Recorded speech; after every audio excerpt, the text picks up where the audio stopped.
وداعا لمنتخب غادر كأس العالم وخلف وراءه الدهشة والاحترام، وغير مفاهيم الخسارة وطعمها لدى الراسخين في أبجدية كرة القدم.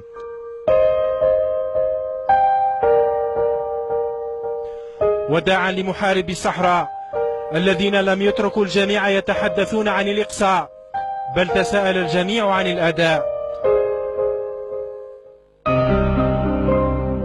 فتيان الجزائر كانوا قريبين من خلع ثوب الضحية، وكانوا الأقرب إلى استحضار ملحمة خيخون عام 82، لكن بنسخة محدثة، وبرهنوا أن معدن اللاعبين واحد مهما تراكمت السنون. كل اللاعبين كانوا جزءا من جسد واحد رصه مدربهم حليل زيتش بالصرامة وبأداء رادع لكل من توقع الخسارة بنتيجة عريضة طول تاريخ المنتخب الألماني.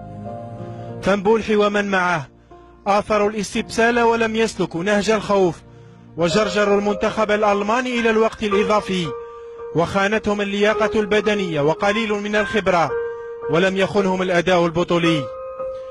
فتيان التاريخ رفعوا راية الجزائر وإفريقيا ومعها العرب، وأعلنوا نهاية القصة في المونديال، وكسبوا الاعتزاز بأدائهم من الجميع. فكانت المباراة تعريفا بماهية نفوس المحاربين، وليعلنوا أن هوية الكرة الجزائرية والإفريقية والعربية ليست في خطر. محارب الصحراء أشعلوا في نفوس المناصرين أمنية بقائهم، لكن الكرة دائما ما تفرق بين المنتخبات بالنتيجة.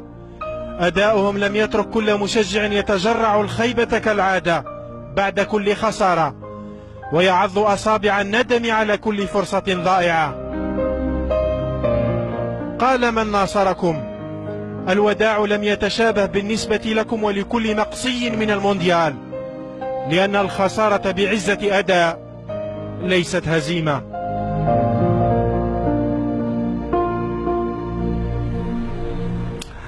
والبعض يقول بأن ألمانيا تأهلت والجزائر فازت وانتصرت. بوبان